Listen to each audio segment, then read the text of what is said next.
Antes de que comiences, quisiera dar la bienvenida a todas aquellas personas que se están conectando por nuestro canal virtual de YouTube y de Facebook. Bienvenidos todos este domingo. Habíamos presentado ya a nuestro predicador de turno, Fernando Moreta, quien tiene la palabra en esta mañana. Bienvenido, Fernandito. Habilita tu micrófono, por favor, y adelante con la charla, por favor. Gracias, Pato. Un saludo fraterno para todos quienes en esta mañana pues han dado el tiempo para poder conectarnos y compartir como lo hacemos cada domingo, el dar el mensaje de nuestro Señor Jesucristo que nos mantiene siempre abiertos, es lo que nos mantiene siempre esperanzados, confiados en medio de la crisis que todavía sigue, ¿no? Pensando en lo que Pato decía, y bueno, y creo que es de dominio público, un poco las expectativas que se tiene, no solo en nuestro país, sino en el mundo entero. Como quiera que sea, me parece acertado el hecho de poder posponer las reuniones presenciales en medio de nuestra congregación. Creo que las condiciones así lo ameritan. Creo que es nuestra responsabilidad también salvaguardarnos unos a otros, cuidar nuestras familias y hacer todo lo que está a nuestro alcance para tratar de evitar que esta enfermedad, esta pandemia que sigue golpeando todavía muchas familias en nuestra nación, en el mundo entero, como lo sabemos, deje de hacerlo, clamando permanentemente a nuestro Dios y haciendo nuestra parte, ¿no? Porque creo que somos absolutamente responsables de poder cumplir aquellas cosas que nuestras autoridades en materia de salud lo están un poco instruyendo. Es nuestra responsabilidad, nuestro compromiso, el poder acogernos a ellas. Entonces yo veo bien y creo que es una decisión acertada la que Patricio un poco empezó diciendo, porque ustedes saben que habíamos pensado o nos habíamos planificado reabrir pues las reuniones presenciales desde el día domingo siguiente, pero creo que actualmente es mejor dejarlo para adelante.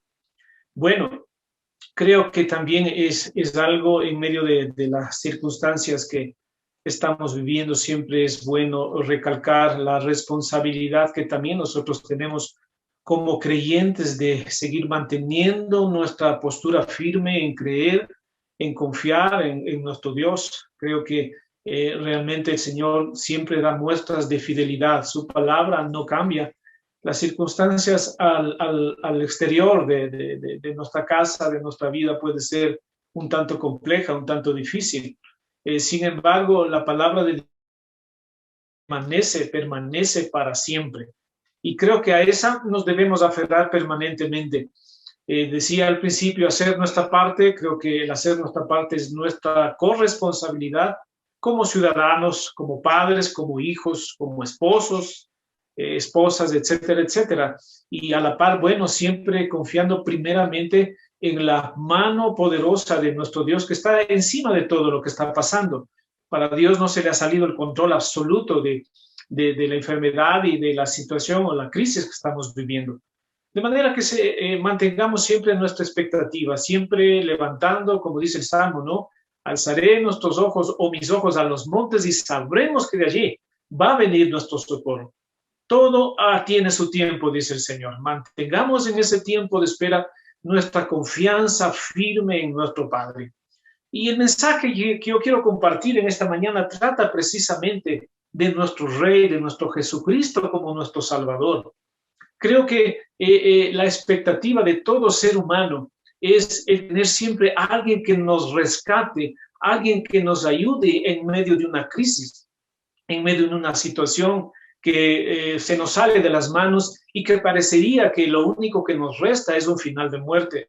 Sin embargo, creo que la obra de nuestro Señor está mucho más allá.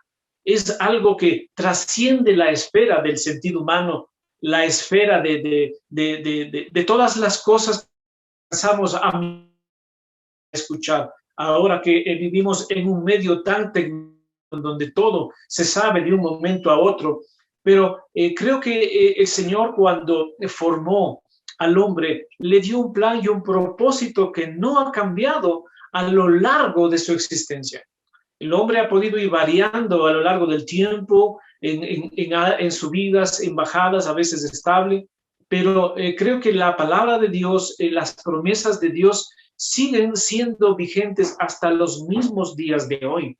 Entonces siempre debemos recordar, iglesia, y tú que me escuchas, tú que estás quizás este momento un poco desanimado, un poco preocupado, quizás por las cosas que oímos, porque lo que oímos alrededor de nosotros solamente son malas noticias, muy pocas noticias son alentadores, pero creo que la obligación y la responsabilidad que nosotros tenemos como buenas noticias a un mundo en que parecería que se sume en cosas malas. La palabra de Dios, como ustedes saben, son buenas nuevas. El mensaje de Cristo lleva buenas nuevas a todos quienes escuchan. Animémonos juntos y compartamos esta palabra que el Señor trae para nosotros. Desde el principio nosotros sabemos que la transgresión del hombre a las leyes de Dios trajo como consecuencia la fragilidad de su existencia. Usted creó, y cuando Dios hizo todas las cosas, como en el libro de Génesis lo dice que cuando creó todas las cosas, el Señor se sintió alegre que todo lo que había hecho era bueno. Sin embargo, Dios lo había plantado, el pecado se convirtió en una enfermedad espiritual. Todos nosotros sabemos exactamente el origen de todas las cosas. Dios tenía un plan perfecto para todos nosotros. Sin embargo, este plan se distorsionó, transgredió, como empecé diciendo, las leyes de nuestro amado Dios. Entonces vino la enfermedad, una enfermedad espiritual que no tenía remedio. No había nada que se podía hacer al respecto. En esa condición, evidentemente, el hombre no podía comprar esa libertad ni esa libertad que el pecado ya le había causado. Absoluta. También creo que el hombre ya no podía escapar de sus consecuencias, fruto exactamente de su transgresión. En esas circunstancias, como todos lo sabemos, se encontraba perdido, estaba condenado. Finalmente, había perdido la vida. Es decir, el hombre estaba destinado a la muerte. Parecería que este desolador y totalmente un tema sombrío de muerte. Y la pregunta que uno se puede hacer en este momento leyendo y escuchando esto es, ¿había esperanza para el hombre? Pues no había ninguna esperanza. Como dije, lo único que le restaba al hombre, a la mujer, al ser humano, era sufrir el castigo de su pecado. Creo que el mayor castigo que el hombre a través del pecado cometió y la consecuencia más grande es vivir apartado de Dios por la eternidad. Creo que no hay cosa más grave que vivir sin Dios. Terrible que vivir sin Dios por la eternidad. Imaginémonos por un momento, ¿qué pasaría si no tuviéramos a Dios en medio de nuestra vida? ¿Te has puesto a pensar? Yo sí, en muchas ocasiones he pensado, digo, ¿qué pasaría si no le tuviera al Señor Jesús? Pues mi vida fuera tragedia sobre tragedia, pena sobre pena, y muy lamentable y sin razón nuestro propósito de vida. Ahora, bajo este penoso escenario, solo se formaba la idea en ese entonces, y el pensamiento más importante de su vida, creo que podría ser, es que el hombre, entonces, que lo único que necesitaban era un Salvador. Y que solo este Salvador podría ayudarlo. No había otra respuesta a este problema tan grande que se había desarrollado en el huerto, como todos lo saben. Ahora, Dios le había dado la promesa de un Salvador.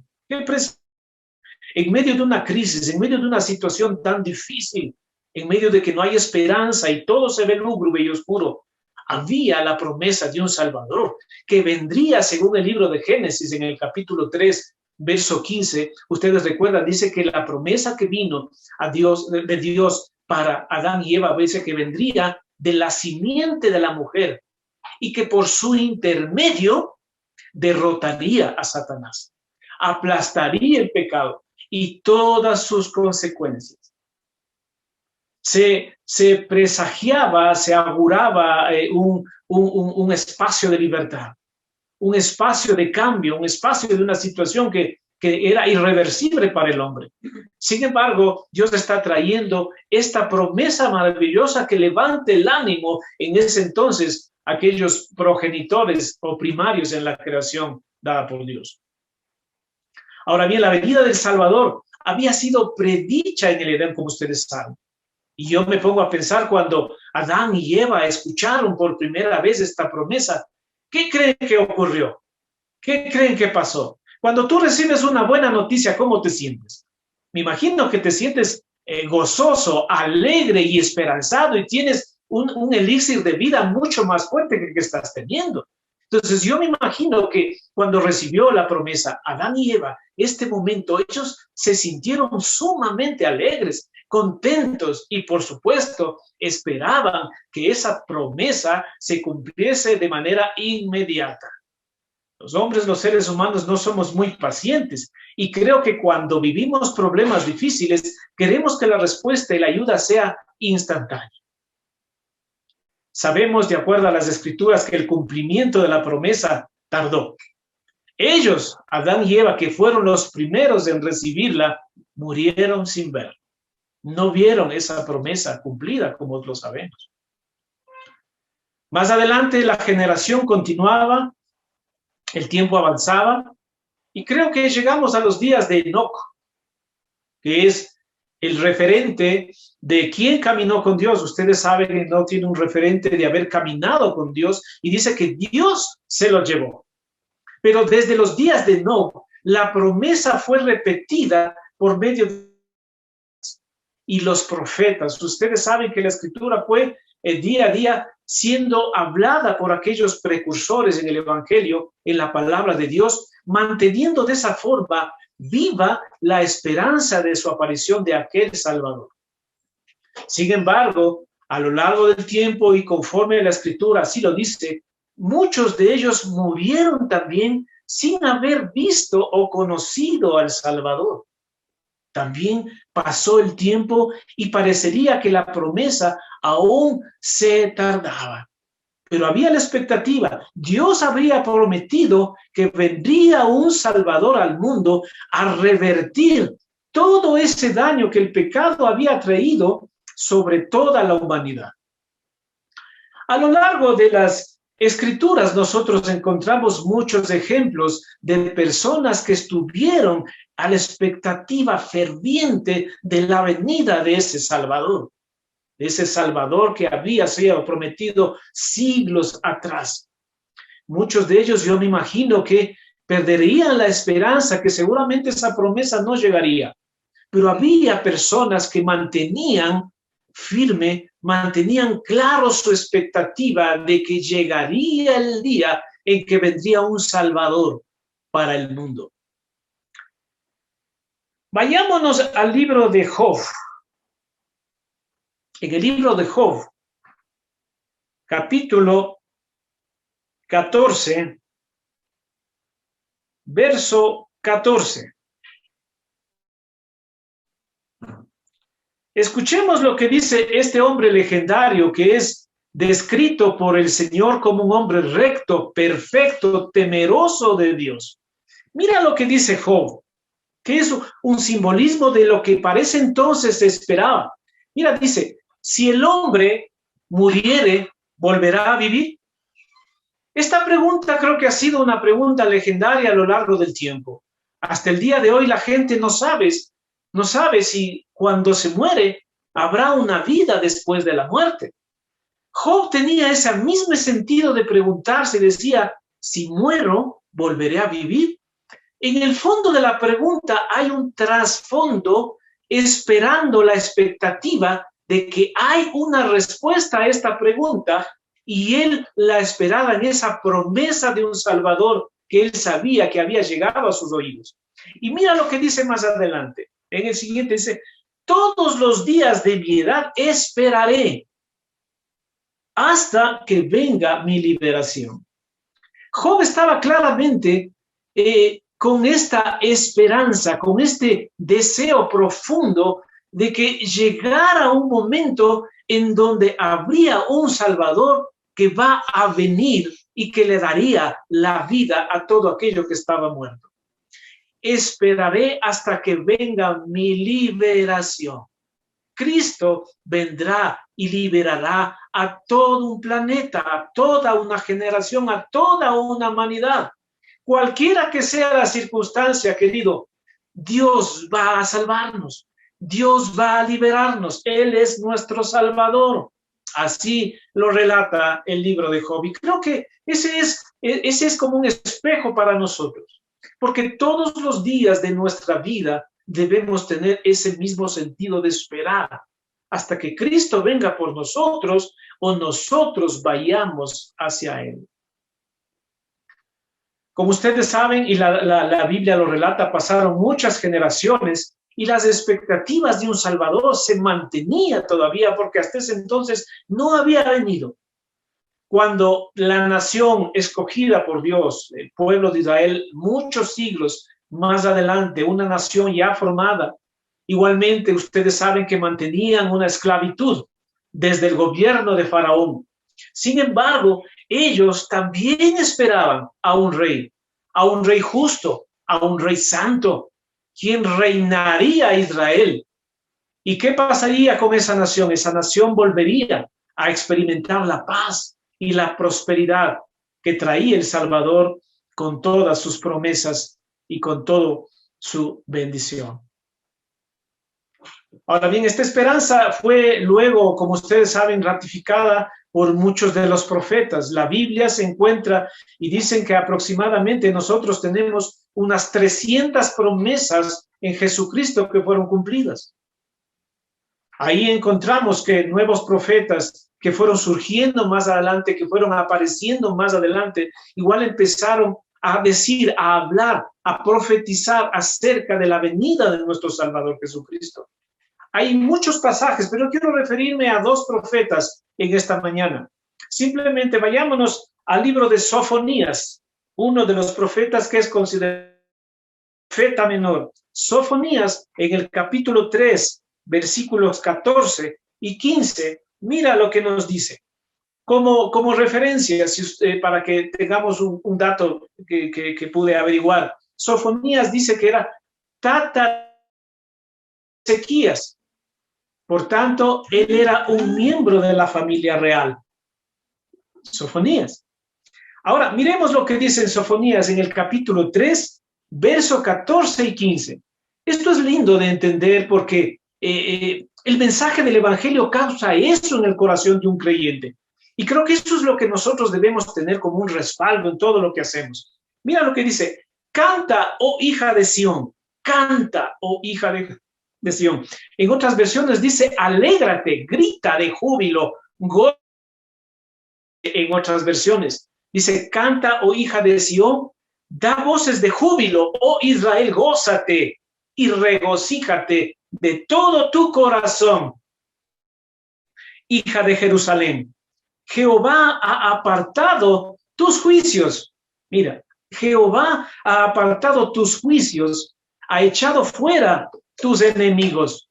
Jehová es rey de Israel en medio de ti. Está yendo el agua, la gasolina. Nunca más verá el mal. Esto dice el profeta Sofonías, que insta al creyente a gozarnos, a esperar, que Él echa a todos nuestros enemigos constantemente y nunca más verá el mal. Qué hermosa promesa. Si tú lees una promesa en medio de una crisis, en medio de una situación tan difícil, ¿No crees que vas a tener esta expectativa de sentirte contento, alegre? Si vemos lo que Sofonías estaba hablando aquí, él estaba exhortando al pueblo a llenarse de júbilo. Y eso es lo que nosotros debemos sentir, llenarnos de júbilo. ¿Por qué? Porque la gracia de Dios dice que estaba con ellos, a pesar de que era un pueblo pecador, era un pueblo idólatra, como ustedes lo saben. Sin embargo, Él les anunció que Dios mismo vendría a estar con ellos. Y no solo eso, ¿no? Pues si tú nos referimos claramente en el verso 17, si tú estás ahí un poco revisando, vas a mirar lo que el contexto de lo que la palabra de Dios dice en el verso 17 de Sofonías. Dice: Jehová está en medio de ti, poderoso, Él salvará, se gozará sobre ti con alegría, callará de amor, se regocijará sobre ti con cánticos. ¿Te das cuenta? ¿Cómo es que este Dios tan precioso sentía esa misma alegría? Aquí claramente vemos cómo Sofonías anuncia que Dios mismo vendría a estar con ellos. Y no solo eso, sino que Él mismo, Dios, estaría contento con el pueblo y con su amor le daría una nueva vida y cantaría tanto el pueblo como Dios como en un día de fiesta. Mira, ¿qué expectativa podemos nosotros encontrar en cuanto a lo que dice la palabra de Dios? Ahora bien, si nosotros nos enfocamos en este aspecto, no muchas veces se nos ocurre pensar que Dios canta y se alegra. Hay muy pocos pasajes que encontramos que Dios muestra estos sentimientos para con su pueblo. Hay mucha gente que le ve a Dios como un Dios triste, como un Dios amargado, como un Dios que solamente juzga y cosas como estas. Pero mira claramente, aquí vemos cómo es un Dios que se goza, es un Dios que se alegra, que se ríe y que disfruta la relación Padre, Hijo, pueblo y su Dios. Entonces, ¿por qué lo hace? Porque simplemente nos ama. Él nos ama. Porque por eso canta, porque somos, creo que para Él, un motivo de alegría. Un motivo de alegría. ¿Es Dios un motivo de alegría para nosotros, familia?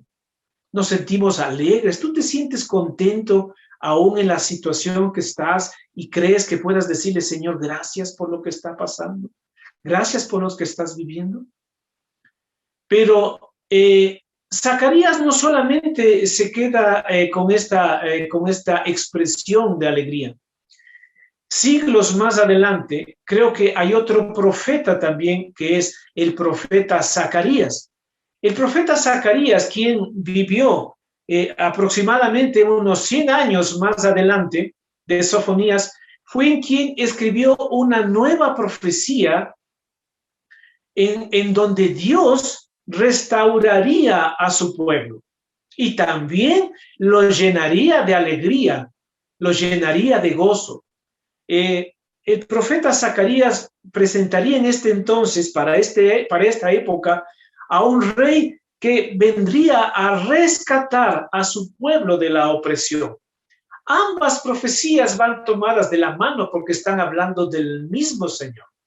Y como, claro, esta es una buena noticia, porque todas las cosas que Dios trae, y empecé diciendo, es una buena noticia, llaman nuevamente al pueblo a que se pueda alegrar, que se pueda gozar de corazón y alabar a Dios con todo lo que pueda hacerlo. A viva voz, gritando, alabando, cantando, exaltando el nombre de nuestro Señor. Veamos lo que dice en el libro, en el libro de Zacarías, en el capítulo 9, verso 9. Vamos a ver cómo se manifiesta Zacarías en este entonces. Mira lo que dice aquí. Alégrate mucho, hija de Sión. Recuerda, hay un sentimiento que el Señor está promoviendo en Sofonías, y luego en Zacarías dice: alégrate mucho, hija de Sión, da voces de júbilo, hija de Jerusalén.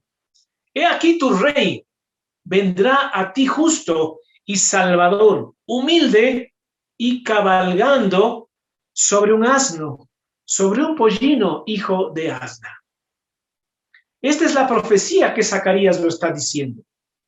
Claro está que estas profecías, ya a este punto, nosotros sabemos que se refería únicamente a la persona de nuestro Señor Jesucristo. Estaba hablando precisamente de Él.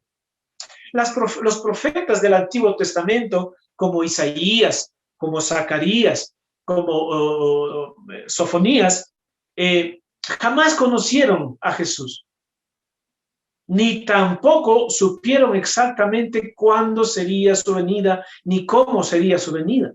Pero también recuerdan que Jesucristo dijo que Moisés había visto venir su día y se gozó con él. Pero dice que se llenaron de gozo al percibir ciertos indicios o ciertos planes de las promesas de Dios. El libro de los Salmos, hermanos queridos, también se encuentran llenos de esta expectativa. Los salmistas tampoco conocieron a Dios personalmente, a Cristo personalmente, pero sin embargo hablaron de la alegría que sentiría el pueblo o el ser humano cuando experimentemos su presencia. Finalmente, creo que el Salvador del mundo había llegado. En el Nuevo Testamento se da a cumplir las promesas dadas en el Antiguo Testamento. Pero yo me pongo a pensar, y tú lo conoces, ¿qué sucedió cuando Cristo vino al mundo? ¿Qué es lo que pasó? Un acontecimiento tan histórico, tan importante para toda la humanidad. ¿Qué es lo que ocurrió en el mismo pueblo que esperaba a su Redentor, a su Salvador? Juan capítulo 1, verso 11. Mira lo que dice, Juan 1, verso 11. Mira, a lo suyo vino y los suyos no le recibieron. Mira, qué paradójico, ¿no? El saber que un Salvador tan esperado, el hombre tan requerido, aquel rey que iba a venir a gobernar el pueblo de Israel, a dirigir sus pasos, a salvarlo de todos sus opresores, llegó y nadie lo pudo conocer, pasó desapercibido. Qué historia tan trágica, ¿no? A la final parece algo totalmente anómalo, el saber que llega un Salvador y no lo conoce. Sin embargo, Cristo había venido al mundo, iba a cumplir con su rol de Salvador, como lo está haciendo hasta los mismos días de hoy. Recordemos que una de las celebraciones más importantes de los judíos y también de los creyentes, y es aquello que se refleja lo que Zacarías está diciendo en su profecía, en lo que acabamos de leer en Zacarías 9:9. Porque la Semana Santa, que es el festejo de los creyentes judíos y de los creyentes o los cristianos, pues es una fiesta en donde todos recordamos justamente eso, esa venida de nuestro Señor Jesucristo. Mira, la Semana Santa o fiesta de la Pascua, como lo llaman los judíos, es precisamente en esta época donde se cumple la palabra del profeta Isaías. Hace algunas semanas nosotros estuvimos celebrando, por decirlo así, la muerte y resurrección de nuestro Señor Jesucristo. Para este momento de la historia, Jesucristo era un hombre famoso. Cuando Cristo está llegando en estos momentos hacia Jerusalén, él era un hombre famoso. Ustedes recordarán que él había hecho grandes milagros. Existían muchos testigos de sus obras y sus enseñanzas. Yo me imagino que en este trayecto estarían ahí el paralítico de Betesda, los ciegos que fueron sanados, estaría ahí la hija de Jairo, estaría también pues la mujer adúltera, la mujer con flujo de sangre, el centurión con su siervo en esa misma razón, en esa misma caminata. Y es exactamente por esa razón que él, al entrar en Jerusalén, muchos, dice la historia, que salieron a la calle a darle la bienvenida. Lo recibieron con algarabía, lo recibieron con alegría, con festejo, como así la escritura lo refiere. Estuvo mucha gente ahí a la expectativa de ese rey que estaba llegando hacia la ciudad de Jerusalén. Y quiero referirme a aquello que está como cumplimiento, y esto está en el libro de Mateo, en el capítulo 28, versos del 8 al 11. Aquí podemos ver cómo la profecía que da Zacarías se cumple perfectamente en el libro de Mateo, en el capítulo 21, versos del 8 al 11. Y les voy a leer lo que dice la palabra de Dios. Y la multitud, que era muy numerosa, tenía sus mantos en el camino, y otros cortaban ramas de los árboles y las tendían en el camino. Y la gente que iba delante y los que iban detrás aclamaban diciendo: Hosana al Hijo de David. Bendito el que viene en el nombre del Señor. Hosana en las alturas. Cuando entró él en Jerusalén, toda la ciudad se conmovió diciendo: ¿quién es este? Y la gente decía: este es Jesús, el profeta de Nazaret de Galilea. Conocemos nosotros esta historia que se celebra o que se la lee cotidianamente los días de Semana Santa, pero que para que nosotros podamos tener un entendimiento de lo que acabamos de leer, hagamos simplemente un pequeño resumen. Mira, lo primero que sobresalta aquí es que Jerusalén estaba lleno de personas. Jerusalén, ustedes saben, era una ciudad importante en el pueblo de Israel y era un centro de negocios de alguna manera. Entonces, había mucha gente de lo que acabamos de escuchar. La palabra nos dice que había una multitud, era numerosa la cantidad de gente que allí estaba. Pero lo que debemos saber es que las personas no habían llegado hacia ese lugar exclusivamente a recibir a Jesucristo como a un rey. No habían llegado específicamente por eso. Esa multitud de personas, queridos hermanos, que habían llegado a la ciudad, estaban ahí para celebrar precisamente las Pascuas, que era y es la celebración en donde conmemoran la liberación del pueblo judío. Ustedes recordarán que la Pascua es la celebración que tiene el pueblo de Israel porque festeja la salida de la esclavitud del pueblo de Egipto. Dios, ustedes saben que había ordenado que desde ese día en adelante esta fecha fuese observada, fuese celebrada por todo el pueblo cotidianamente cada año. Si ustedes saben, y creo que es de dominio público también, las Pascuas para el pueblo judío hasta el día de hoy continúan siendo la celebración más importante para ellos. Y claro, es un tiempo de reuniones, es un tiempo de comida, de grandes cenas, de fiesta, hay oración y muchas otras costumbres que están asociadas a la celebración de la Pascua. Ahora, hermanos, muchos de los que estaban allí, como ustedes acabaron de ver, dice, como acabamos de escuchar, dice que tendían sus mantos en el camino y otros cortaban ramas de los árboles y las tendían en el camino. ¿Qué significado tiene eso para nosotros o para ese entonces?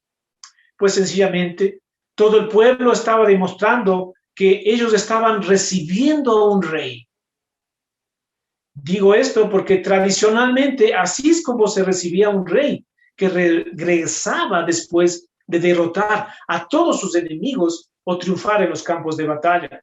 Allí recordaremos muchas historias de David que cuando regresaba venciendo a sus enemigos había un festejo, había una alegría. Y eso es lo que está pasando este momento, eso es lo que estaba demostrando al recibir a Jesús de esta forma. En otras palabras, o diciéndole de otra manera, esta multitud inicialmente lo reconoció por quien Él es. ¿Quién es Él? El Rey de Reyes y es el Señor de Señores. Aun cuando esto más tarde, ustedes saben, la historia cuenta que más tarde estas alabanzas, esta algarabía, honra y júbilo se convirtió en un sentido de traición y condenación.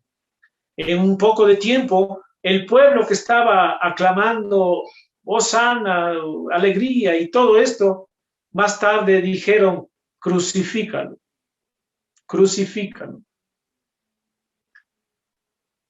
Sin embargo, cuando decidieron hacer esto, ustedes saben que cambiaron el hecho de que el Señor debía ser reconocido en ese entonces y prefirieron escoger a un ladrón y homicida en lugar de escoger a nuestro Señor Jesucristo. ¿Qué es lo que pasó entonces para este entonces? ¿Por qué hubo un cambio tan drástico en el comportamiento de toda esta gente?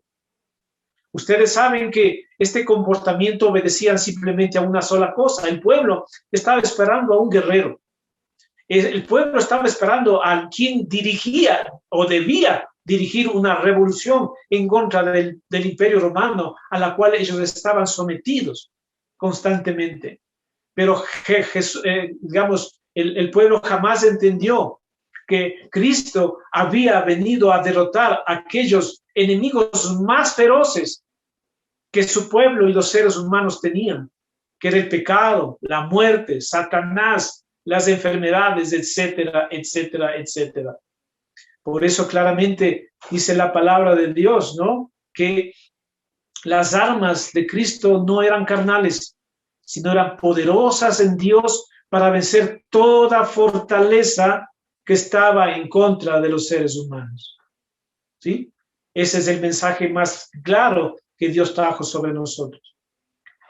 El versículo 9 dice, y la gente que iba detrás y delante iban clamando, Hosana al Hijo de David.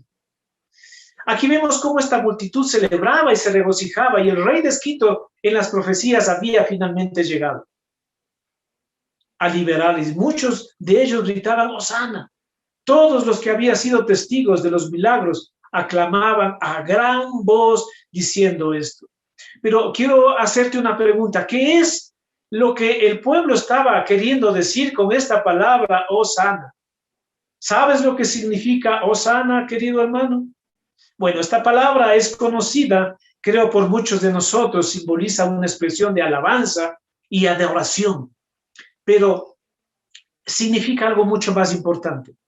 La palabra Hosana significa, es una palabra hebrea que significa Yoseana, viene de la palabra hebrea, perdón, Yoseana, y quiere decir, Señor, sálvanos ahora. Sálvanos ahora. Entonces, es una petición. Lo que el pueblo estaba haciendo es una petición, pero es una petición que tiene una respuesta segura. Es una petición que tiene una respuesta segura. Hace algunos días, muchos de ustedes saben que mi esposa cumplió años. Y bueno, mi esposa, dentro de su petición, me dijo, me vas a llevar a comer, ¿verdad? Ante esa pregunta, había una respuesta afirmativa. ¿Por qué? Porque es una respuesta a una petición con un acto afirmativo. No puedo decirle a mi esposa en un acto tan importante, decirle, no lo voy a hacer. Entonces, este mismo sentido tiene esta palabra Hosana. Lo que en realidad el pueblo estaba diciendo es, mi rey, sálvanos ahora, te lo suplicamos. Señor, estamos seguros que nos salvarás. Y por eso alabamos a Dios por adelantado por nuestra liberación. Entonces, hermanos, cuando el pueblo estaba diciendo Hosana, estaba haciendo una petición que tenía una respuesta segura. Eso es lo que el pueblo estaba diciendo a su Señor, a su Salvador. Finalizando ya el tema, podríamos decir que la gente estaba clamando por esa salvación, como lo estaremos haciendo los días de hoy, clamando por esa salvación. Y esa es, familia querida, la razón exacta por la que Jesús había llegado. Dentro de una semana o un poco más, Jesús estaría colgado en una cruz y estaría entregando su vida precisamente para cumplir con su cometido. El libro de Juan, en el capítulo 19, verso 30, dice claramente: cuando Jesús hubo tomado el vinagre, dijo: consumado es. Y habiendo inclinado la cabeza, entregó el espíritu. La palabra consumado es, como ustedes saben, quiso decir o quiere decir que Cristo había cumplido con todas las necesidades que se requería para que el hombre fuera libre. Su sangre derramada en la cruz fue más que suficiente. ¿Para qué? Para que el hombre fuera vencedor sobre la muerte, sobre la enfermedad, sobre la tristeza, sobre la angustia, sobre el temor. Y venía una nueva época. Consumado es. El Salvador había llegado al mundo y había cumplido con esa petición de sálvanos ahora. El Señor lo había hecho. Voy a finalizar simplemente con lo que dice en el libro de Hebreos, capítulo 7, verso 25. Pero, hermanos, qué importante es que nosotros entendamos que esa misma promesa, esa misma palabra, Hosana, que es un festejo de algarabía, es una mezcla de alabanza, de adoración, y lleva una oración con una respuesta que tiene la garantía divina para ser respondida, está presente en nosotros. Yo me acuerdo, y creo que fue una especie de una constante, el que hace algunas semanas estuvimos diciendo en las elecciones y antes de ella: salva al Ecuador. Y prácticamente lo que estábamos diciendo es: hosana por nuestro país. Hosana, salva a nuestro país, que eso es lo que significa hosana. Y el Señor cumple con todo aquello que promete en su palabra. Hoy muy bien tú puedes decir: salva, Señor, mi nación.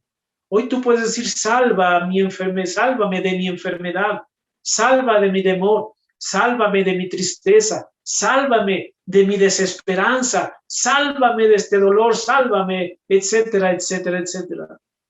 Así como lo hizo el pueblo de Israel en ese entonces, tú y yo podemos hacer lo mismo, porque esa palabra sana, que significa salva, sálvanos, Señor, todavía es una promesa que reza en los días de hoy. Termino con lo que dice Hebreos 7:25, dice: por lo cual puede también salvar perpetuamente a los que a él se acercan, por él se acercan a Dios. Por lo cual también puede salvar perpetuamente. La palabra salvación es perpetua, hermanos. La palabra salvación está para todos nosotros, quienes se acercan a Dios por medio de él.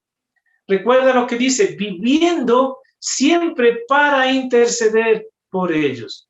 Este mismo instante, Cristo está a la diestra del Padre intercediendo por ti. Está intercediendo por mí, porque Él es nuestro Salvador. Jesucristo es nuestro Salvador. Entonces, familia querida, que este mensaje se quede en tu corazón. Jesucristo vino a salvarnos. Y esta palabra y lo que pasó desde el principio al final han dado cumplimiento a toda profecía.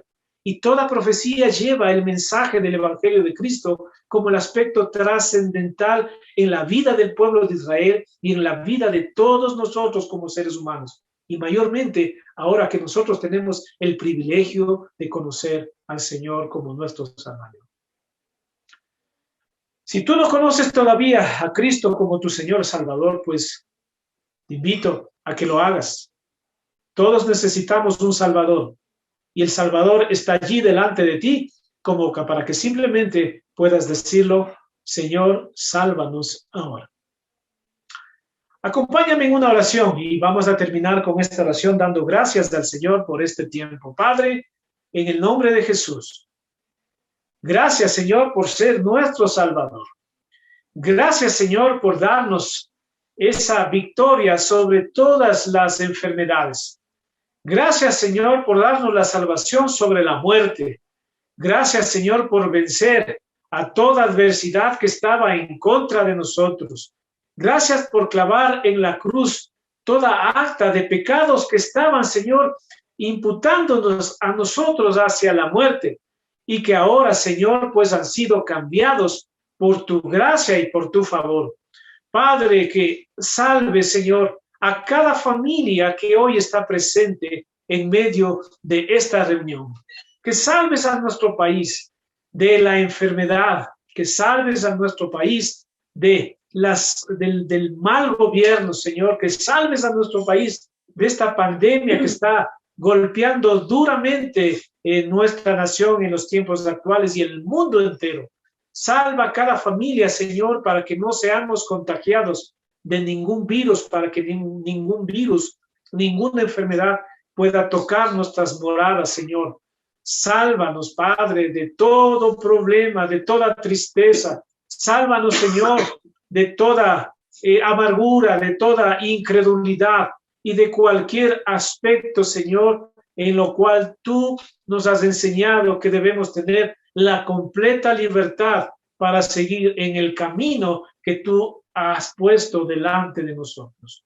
Gracias, Señor, te damos en esta mañana por tu palabra, por tu mensaje, en el nombre de Jesús. Amén y amén. Bendiciones para todos, familia. Que Dios los bendiga y un cuidado que tengamos en adelante. Bendiciones. Les saludo con todo cariño. Gracias.